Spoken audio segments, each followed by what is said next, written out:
Al-Kahf, the place of refuge. With the name of Allah, the most gracious, the ever merciful. All type of true and perfect praise belongs to Allah, who has revealed this perfect book to his servant, and has not assigned to it any crookedness. He has made it rightly directing, that it may warn the disbelievers of a severe calamity coming from him, and that it may give good tidings to the believers who do deeds of righteousness, that there awaits them a place of goodly reward, wherein they shall stay forever. And that it may warn those who say, Allah has begotten a son. This is absolutely wrong. They have no real knowledge of him, nor had their fathers. Grievous is the word that comes out of their mouths. They speak naught but a lie. Will you worry yourself to death, sorrowing after them, if they do not believe in this great discourse?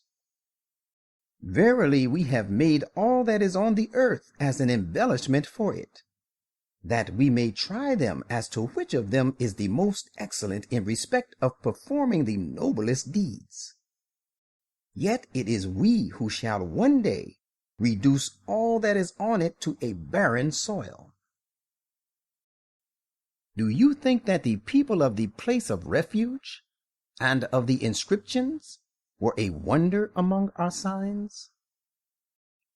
Recall the time when the young men betook themselves to the place of refuge and said in prayer, Our Lord, grant us mercy from yourself, and provide us right course in our affair, setting all things right for us. So we sealed up their ears to cut them off from the outside world, in their place of refuge, for only a number of years. Then we raised them up for making certain efforts that we might distinguish as to which of the two groups had made better use of the time they had stayed there according to its rightful requirement. We relate to you their true story. They were a few young men who believed in their Lord, and whom we had led from guidance to guidance. And we strengthened their hearts when they stood up in the cause of God, and said, Our Lord is the Lord of the heavens and the earth. Never shall we call upon any god apart from him, for in that case we would certainly be uttering a preposterous thing far from the truth. These people of ours have taken to them for worship other gods apart from him. Why do they not bring any clear proof and authority in support of their belief? In fact, they have no such proof. Who can be more unjust than the person who forges a lie against Allah?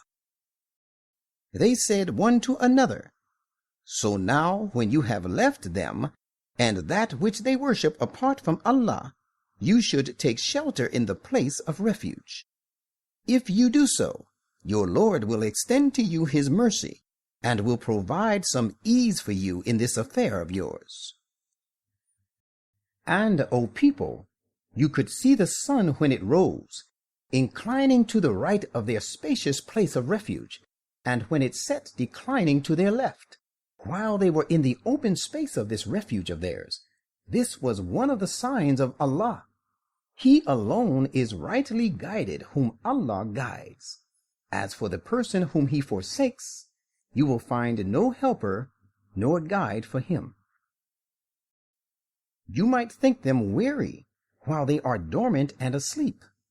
We shall make them turn over now to the right and then to the left, while their dog is present with them, stretching its paws forward on the threshold in the courtyard.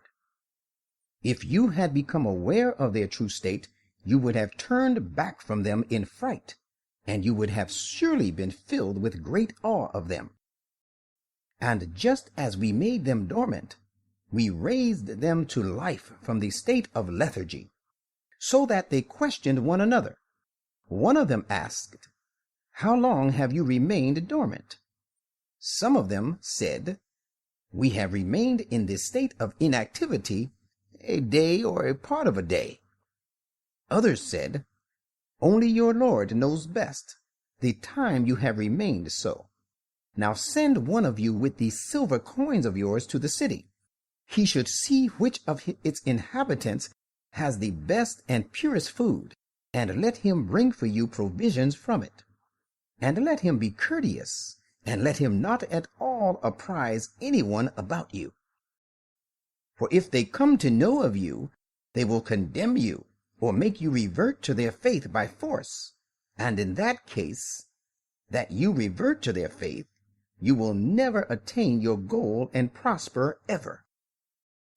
That is how we let other people know about them, their intentions and the real state of their affairs, that people might know that the promise of Allah is true, and that as to the coming of the promised hour, there is no doubt about it.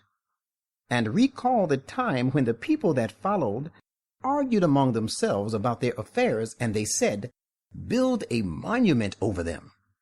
Their Lord knows them best." Those of them who won their point said, "We will certainly build a mosque over them." Guessing at random about them, some said, "They were 3, their dog being the 4th," while others say, "They were 5, and their dog being the 6th. Yet there are others who say, "They were 7, and their dog being the 8th. Say, my Lord knows best their real number. None knows them except a few. So do not argue about them, save with arguing on known premise, which is overpowering, and seek no legal order concerning them from any one of them, from those who make random guesses. And never say of anything, 'I am going to do it tomorrow,' unless you add to it, 'God willing.' And remember your Lord whenever you forget and make a mistake, and say, 'I hope my Lord will guide me to a course even shorter than this to the right path, leading to success.' And they, the early Christians, stayed in this place of refuge 300 years and extended their stay another 9 years. Say, Allah knows best how long they stayed. To him belong the hidden realities in the heavens and the earth. How clear he sees and how well he hears. They have no helper beside him. He lets none associate with him and share his judgment. And recite to these people what is revealed to you of the commandment of your Lord. There is none who can change his words, and you will find no refuge apart from him. And keep yourself attached to those who call upon their Lord morning and evening, constantly seeking his pleasure. And do not let your eyes turn away from them to pursue the glamour of the present life, and do not follow him whose heart we have declared unmindful of our remembrance, who follows his evil inclinations, and whose affair exceeds all legitimate limits. And say, 'It is the truth from your Lord. Therefore let him who wishes it believe in it, and let him who wishes otherwise disbelieve in it. But let everyone remember, we have prepared for the unjust a fire whose flaming enclosure will surround, and fumes envelop them. If they cry for water, they shall be helped with water, boiling like molten lead, which will scald their faces. How dreadful the drink, and how dismal is the fire as a resting place. But those who believe and do deeds of righteousness should know that we certainly do not suffer the reward of those who do good deeds to be lost. It is these for whom there await the gardens of eternity, served with running streams to keep them green and flourishing. There they shall be adorned with bracelets of gold, and wear green robes of fine silk and rich brocade. They will be reclining in these gardens upon raised couches. How excellent the reward, and how beautiful the resting place. And relate to these opponents of yours the parable and description of the conditions of 2 men. We had provided to one of them 2 vine gardens which we fenced with date palms, and we placed cornfields between the 2. Each of the 2 gardens brought forth its fruit in abundance, failing not the least in them, and we had made a stream to flow as well in between the 2.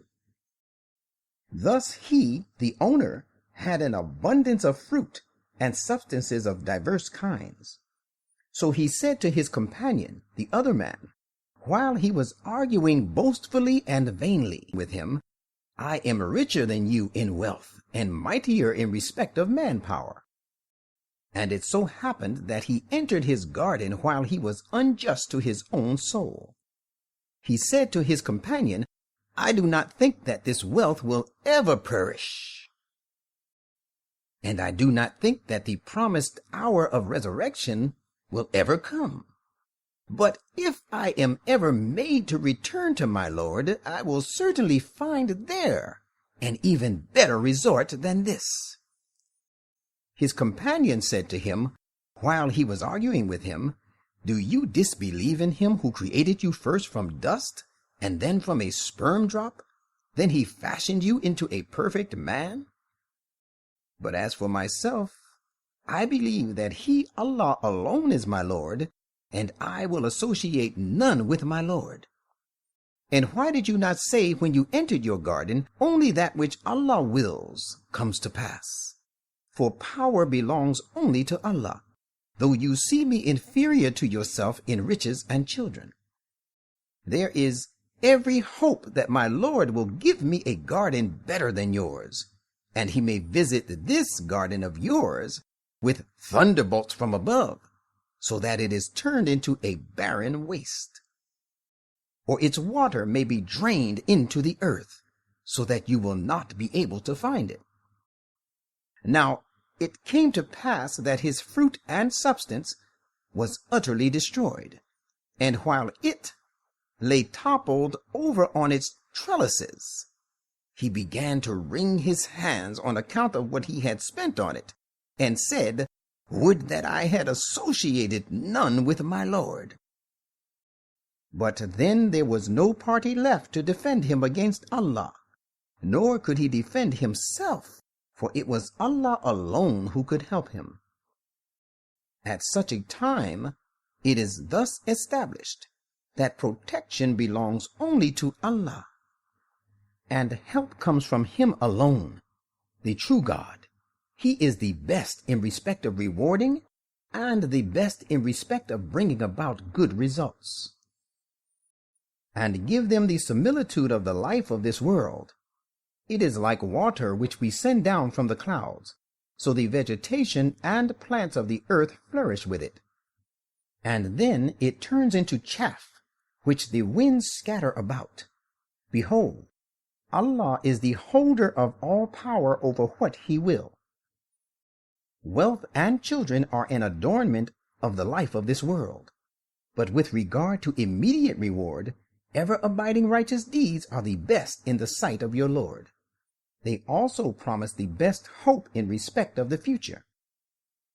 And beware of the day when we shall set the mountains in motion and make them vanish, and you shall find the nations of the earth march forth against one another, and we shall gather all peoples together, and we shall leave none of them behind. And they shall be presented before your Lord ranged in rows, and it will be said to them, Now certainly you have come to us no better than we created you the first time. But you had thought that we would appoint for you no time for the fulfillment of our promise. And on that day, the record of their deeds will be exhibited before them, and you will see those who cut off their ties with Allah fearful as to that which is recorded in it. They will say, Woe to us! What sort of record is this? It leaves out neither a small thing nor a great one, but has recounted everything. And they will find all that they did confronting them, and your Lord does injustice to no one ever. And recall the time when we said to the angels, Submit to Adam. So they all submitted, bowing. But Iblis did not. He was one of the jinn. He disobeyed the command of his Lord. People, would you then take him and his progeny and cohorts for friends rather than me, while they are your enemies? How evil is the substitute the unjust have chosen. I did not call them to make them witness and to help at the time of the creation of the heavens and the earth, nor at the time of their own creation. I would never take those who lead others astray for my helpers. And beware of the day when he will say, call on my so-called partners about whom you had many pretensions. Thereupon they will call on them, but they will give them no answer, and we shall make their association with them a cause of their perdition. And those who cut off their ties with Allah will see the fire and realize that they are going to fall into it, and they shall find no way of escape from it. And we have explained in various ways in this Quran every kind of excellent thing for the good of the people. But of all things, human being is the most contentious. Unless the precedents of the ancients should be repeated in their case, or the punishment should stare them in the face, there is nothing to hinder people from believing in the guidance when it comes to them, and from seeking protection and pardon from their Lord. And we send no apostles but as bearers of good tidings to the obedient on the one hand, and as warners to the disobedient on the other. And those who disbelieve contend by means of falsehood, that they may refute the truth thereby. And they scoff at my commandments and the punishment of which they had been warned. And who is more unjust than he who is reminded of the messages of his Lord, but he turns away from them and forgets what he has forwarded with his own hands to be stored? In fact, we have placed veils upon their hearts, which prevent them from understanding it, and in their ears is created heaviness, so that they have turned deaf. You call them to the right path as you may. They will never follow the right course and accept guidance. Your Lord is all-protecting, full of mercy. If he were to take them to task for all that they have done, he would certainly have hastened for them the punishment. Yet there is a time appointed for them. They will never find an escape from it. And these are townships of the people committed to punishment. We destroyed them when they committed inequities and wrong, and we appointed a fixed time for their destruction. And recall the time when Moses said to his sincere young comrade, I will not stop till I reach the confluence of the two rivers, the Niles at Khartoum, even if I must have to go on journeying for years. But when they reached the confluence where the two rivers met, they forgot all about their fish, which they had brought with them, so that it took its way straight into the river, burrowing into it. And when they had gone further, he said to his sincere young comrade, Bring us our breakfast. Indeed, the journey of today has been very tiring for us. He, the young comrade, replied, Did you see what happened when we betook ourselves to the rock for shelter? I forgot all about the fish, and none but Satan made me forget to mention this to you. And behold, it made its way into the river. What a wonder that I should thus forget. Moses said, That is the place which we have been seeking. So both of them returned, retracing their steps, so that they found a noble and great servant of ours, to whom we had granted mercy from us, and whom we had taught great knowledge from ourselves. Moses said to him, May I follow you so that you may teach me some of the ways of rectitude which you have been taught? He, the great man, said, Yes, But while keeping company with me, you will never be able to bear and keep company with me in patience. And how can you have patience about things the knowledge of which you do not comprehend? Moses said, "You will find me patient, God willing, and I shall not disobey you in any manner." He, the great man, said, "Well, if you would follow me, mind that you shall ask me no question about anything unless I myself broach the subject to you." So both of them set out until when they embarked in a boat, he scuttled it. Thereupon Moses said, "Have you scuttled it, that you may drown its occupants? It is indeed a strangely grievous thing you have done." He replied, "Did I not say that you would not be able to bear with me and keep company with me patiently?" Moses said, "Do not take me to task for what I forgot. Do not be too hard on me for this lapse of mine." Then they both set out again, till when they met a boy, he, the great man, slew him. At this Moses said, "Why have you slain an innocent person without his having slain anyone? Most certainly it is a strangely wondrous act you have committed." He, the great divine being, said, "Did I not tell you that you would not certainly be able to bear with me patiently?" Moses said, "If I question you about anything after this, keep me in your company no more, for in that case you shall have reached the extent of being excused by me. I shall have no excuse to offer." So both of them again set out, till when they came upon the inhabitants of a town, they asked them for food, but they refused to entertain them as guests. Then they found therein a wall which was on the point of falling down, and he, the divine being, repaired it. Moses said, "If you had wanted, you could have charged for it." The divine being thereupon said, "This is the parting of the ways between me and you. Now I shall tell you the significance of that with which you could not have patience.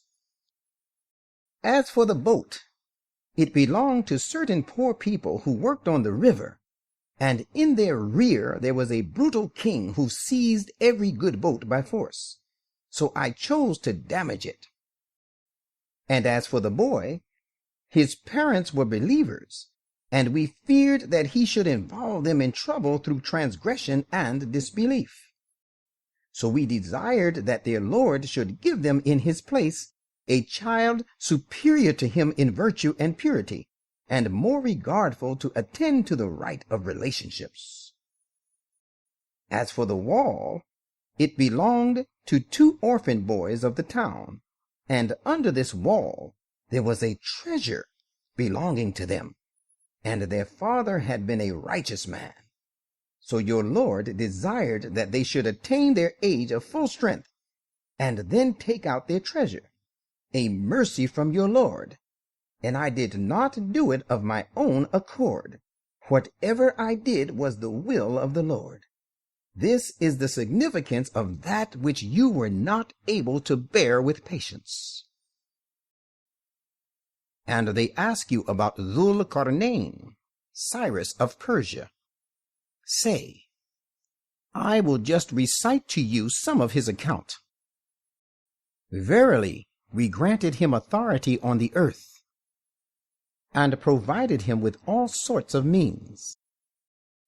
Then it so happened that he launched out on a particular course, so that when he reached the land of the setting of the sun, he found it disappearing as if in a vast muddy pool of murky water, and close to it he found a certain people.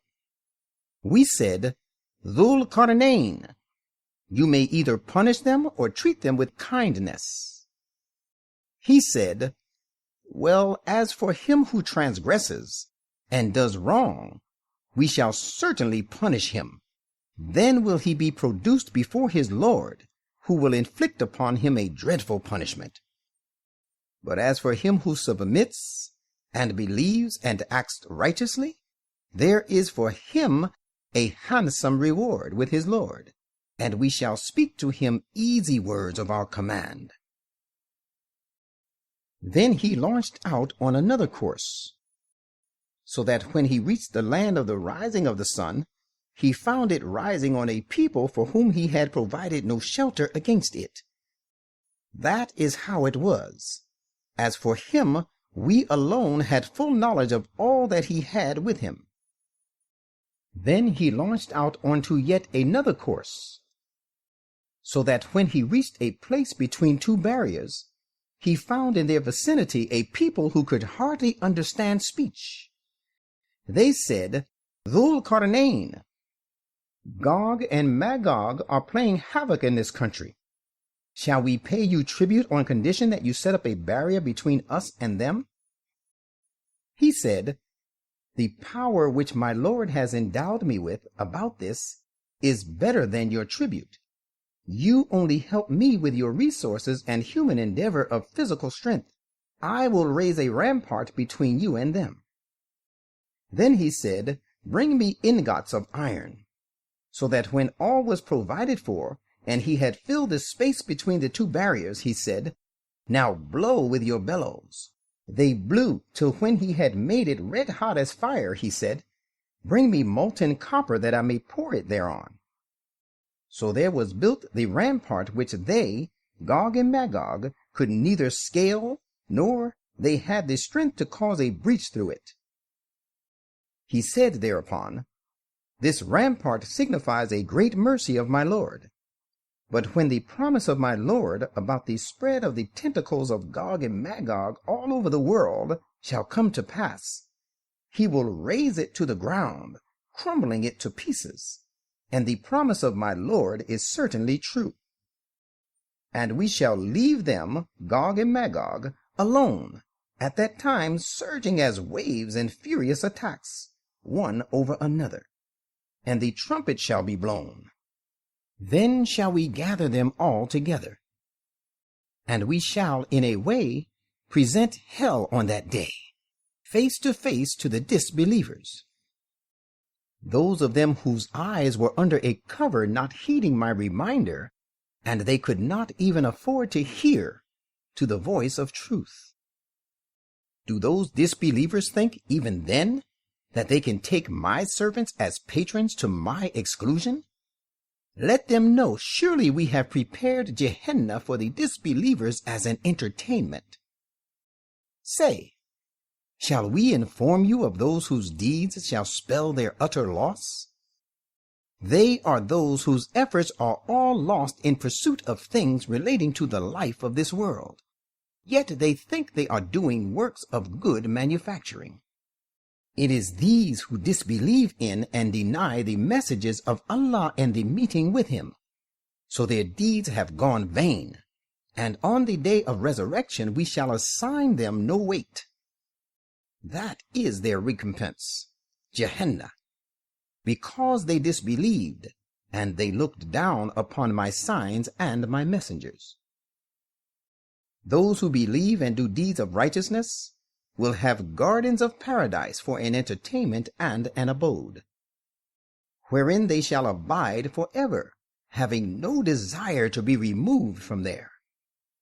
Say, if every ocean became ink for recording the words and creation of my Lord, surely the oceans would be spent up before the words and creation of my Lord came to an end, even if we brought to add therewith as many more oceans.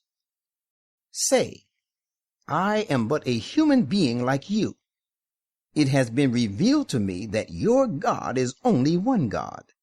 So let him who hopes to meet his Lord do deeds of righteousness, and let him associate no one in the worship of his Lord.